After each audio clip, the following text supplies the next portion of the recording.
Hey everybody, thanks for tuning in. It's gonna be our tell you about the first place we played at that burned down later on.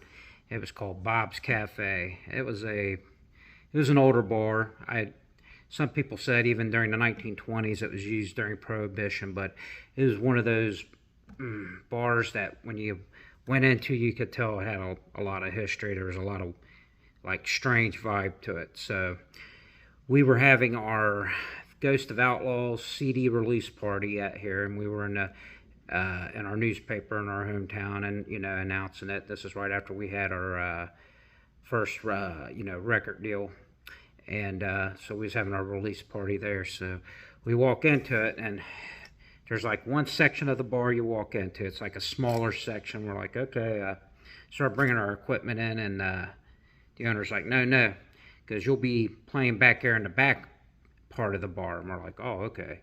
So there's like this pool table, and behind this pool table is this black door, all black. And we go there, open it up, and flip the lights on, and there's like seating. There's a stage with a pole in the middle of the stage, pole dancing stage, and couches sitting in the front of the place. And so right off the bat, we're like, huh, kind of seedy, I guess you could say. But to walk into the bar, you wouldn't even think this back section was there. It was like this private, section. So we set up, we get our equipment set up, we come back out, and the owner's like, hey, this is your barmaid, and I can't remember her name. This will be your barmaid tonight, and she'll be getting the drinks on this side, and I guess people get drinks on this side, and then they take them back. Well, we had a pretty decent turnout. We had a pretty large group of people come out. We had, back then, it was like pretty male-driven audience, as you might say, you know what I mean? There'd be like maybe 4 guys to 1 girl or whatnot, so and so we wasn't a ladies band, let's put it that way, you know what I mean? We're kind of like a male-driven, testosterone pumping band, So so we're in there, and the night's going pretty good, and even before the show, Dad's getting up on the pole, kind of like, yeah, I got a couple of pictures of him trying to swing around on the pole.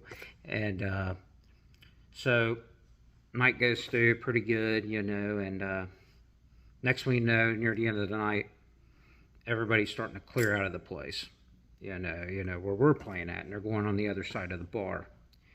So I could tell something was going on, and I looked out, and the few women that were still there or left, they were just sitting in their seats, and they were looking very angry.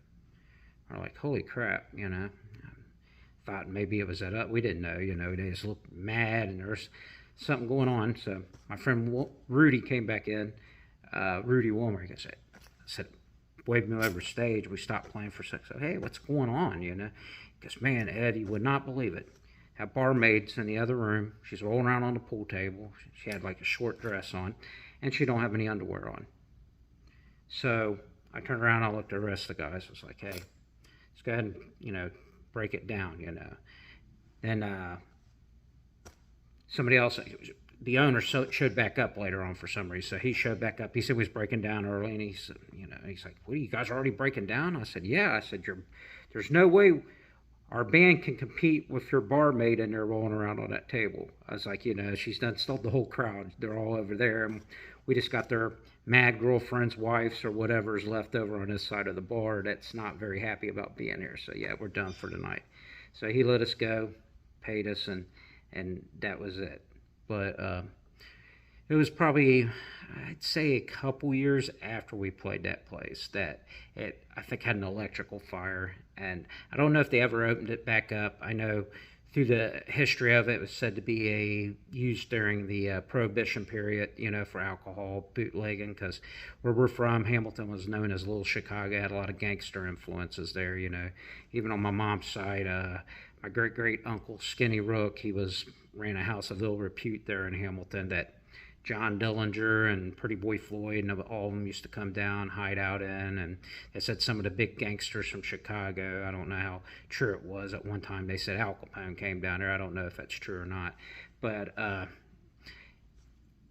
it went from that, and I think during the 1930s it was later on being used to sell like wheelchairs out of, and then it became a sandwich shop in the 1940s up to the early 50s, and like I said, it got an electrical fire, the best I can remember, and burnt. And I don't know if they ever reopened it back up. It's still shut down now. It may have been repaired and opened back up again for a little while, but it wound up burning down. But that's the story of Bob's Cafe, and it was on 666 Hooven Street in Hamilton, Ohio. So even the 666 was like a strange, factor when we went in, because it had that vibe. It had a very creepy vibe to it, like you felt like you were being watched, maybe even haunted, who knows. But hey, thanks for tuning in, and I got 3 more good stories to go with that one, some, on some of the other ones. So thank you for tuning in.